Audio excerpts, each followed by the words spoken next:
আসসালামু আলাইকুম। Hello everyone. আশা করছি আপনারা সকলে ভালো আছেন। আজকে আমি আপনাদেরকে মচমচা খাস্তা নারিকেলের ভাজা পুলি পিঠা তৈরি করে দেখাবো।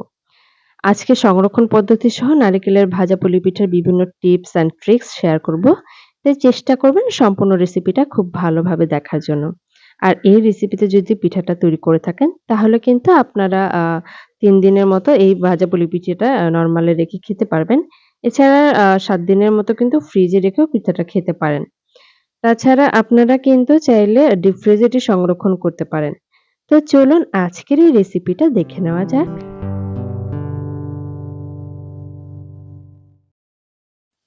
আজকের এই নারকেলের ভাজা পুলি পিঠা তৈরি করার জন্য ১ম এ চুলায় একটা প্যান বসিয়ে তাতে দিয়ে দিচ্ছি আমি গুড় এবং চিনি। মিষ্টির পরিমাণটা সম্পূর্ণ ডিপেন্ড করে আপনারা কে কতটা মিষ্টি খেতে পছন্দ করেন তার উপর। আর এখানে কিন্তু যেকোনো গুড় ব্যবহার করতে পারবেন। তো গুড়গুলোকে এখন আমি একটা চামচের সাহায্যে এভাবে ভেঙে দিচ্ছি। কিছুটা সময় কিন্তু এটা প্যানে গরম করলে অবশ্যই এটা গলে যাবে। তো একটু ভেঙে দিলে এটা সুবিধা হয়।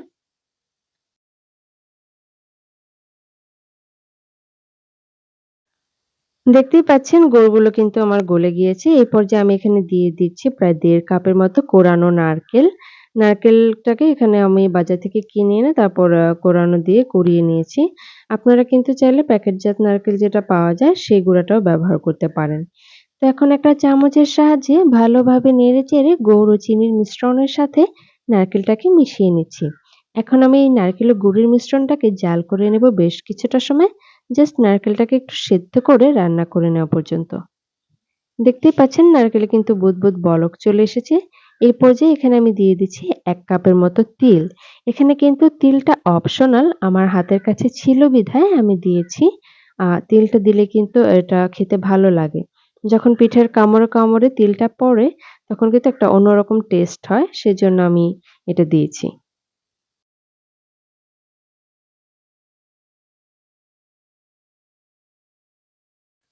তিলটা দিয়ে ভালোভাবে নেড়েচেড়ে আমি এভাবে এটাকে ভেজে নিচ্ছি।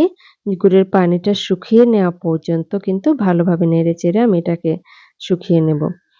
এখন কিন্তু এখানে আমি দিয়ে দিচ্ছি ১/২ কাপের মতো চালের ভাজা গুঁড়া। চালটাকে আমি তাওয়ায় ভেজে এরপর ব্লেন্ডারে গুঁড়ো করে নিয়েছি।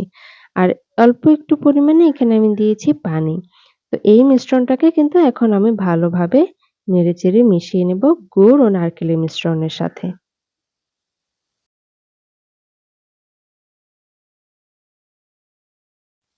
পুলি পিঠায় কিন্তু আপনারা চালের ভাজার গুঁড়াটা ব্যবহার করলে পিঠার পুরটা অনেক বেশি হয়। তাতে কিন্তু অনেকগুলো পিঠা তৈরি করা যায়। অপর একটি পাত্রে আমি দিয়ে দিচ্ছি ১ কাপের মতো নরমাল পানি। পানিটার ভিতরে এখন আমি দিয়ে দিচ্ছি হালকা একটু পরিমাণে রান্নার সয়াবিন তেল।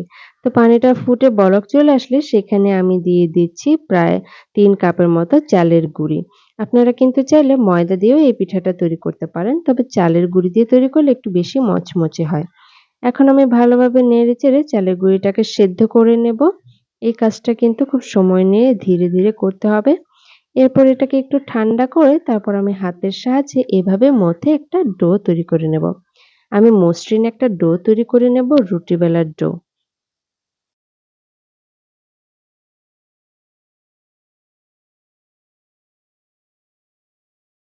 তো বেশ কিছুটা সময় কিন্তু হাত দিয়ে ভালোভাবে মথে নেওয়ার পর রুটির ডোটা তৈরি হয়ে গিয়েছে। এখন আমি এটা দিয়ে কিন্তু একটা বড় রুটি তৈরি করে নিচ্ছি। আচ্ছা, এখানে কিন্তু অনেকগুলো রুটি হবে। তো একটা রুটি ১ম এ তৈরি করে দেখাচ্ছি। রুটির পুরুত্বটা কিন্তু বেশি পাতলাও হবে না, তাহলে পিঠাগুলো কিন্তু ফেটে পুরটা বেরিয়ে আসতে পারে। আবার বেশি মোটাও হবে না, তাহলে কিন্তু পিঠাগুলো খেতে ভালো লাগবে না। দেখতেই পাচ্ছেন কতটা পুরুত্বে আমি রুটির পুরটা বেলে নিয়েছি। তো আম রুটিটা বেলে নেওয়া হয়ে গেলে এর একটা সাইডে আমি এভাবে দিয়ে দিচ্ছি নারকেল তেলের সেই পুরটা। পুরটা দিয়ে এবার আমি অপর অংশটা দিয়ে এভাবে ভাঁজ করে নেব আঙ্গুলের সাহায্যে। আঙ্গুলের সাহায্যে ভাঁজটা দিয়ে ভালোভাবে বসিয়ে নিয়ে আমি একটা পিঠা কাটার কেকরি মেশিন দিয়ে এইভাবে পিঠাটাকে নৌকো শেপে কেটে নেব। তো পিঠাটা কেটে নেওয়ার পর কিন্তু আপনারা সরাসরি ভাজতে চলে যেতে পারেন। তবে আমি কিন্তু এখানে পিঠাটাকে একটু ডিজাইন করব। সেটি আপনাদেরকে দেখিয়ে দেব। একইভাবে কিন্তু আমি সবগুলো পিঠাকে তৈরি করে নিচ্ছি।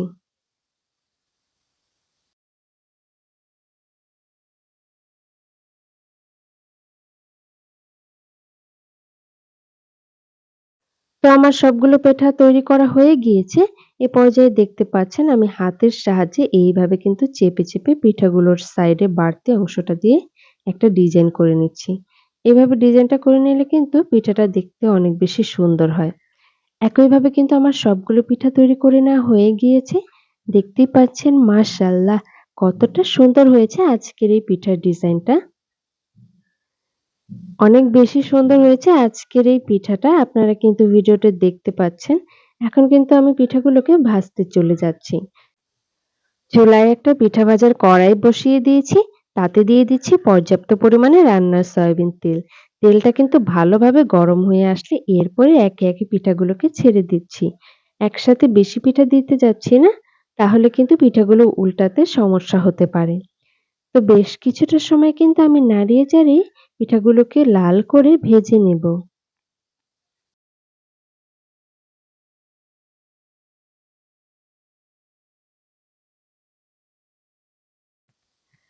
এক পাশ ৪-৫ মিনিটের মতো ভাজা হয়ে গেলে কিন্তু আমি চামচের সাহায্যে পিঠাগুলোকে উল্টিয়ে দিব অপর পাশটা ভেজে নেওয়ার জন্য।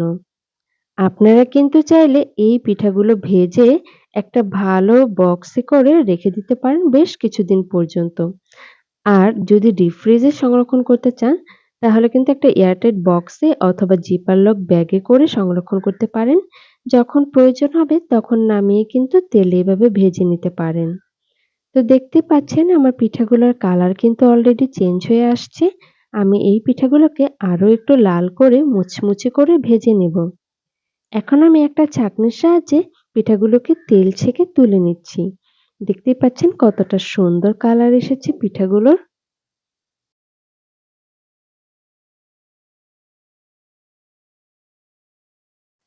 একইভাবে কিন্তু আমি সবগুলো পিঠা ভেজে নিয়েছি। আর এই পিঠাগুলো দেখতে কিন্তু অনেক বেশি মজাদার আর লোভনীয় হয়েছে। তো আমি কিন্তু আপনাদেরকে এখন একটা পিঠা ভেঙে দেখাবো যে পিঠার ভিতরটা ঠিক কেমন হয়েছে। আর এই ভিতরে নারকেল ও তিলের পুরের জন্য কিন্তু পিঠাটা খেতে অনেক বেশি মজার হয়। তো একটা পিঠা এখন ভেঙে দেখাচ্ছি।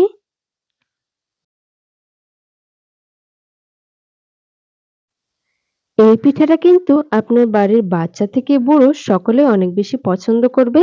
চাইলে অতিথি আপ্যায়ন অথবা নাস্তা আইটেম হিসেবেও পিঠাটা কিন্তু বানিয়ে নিতে পারেন।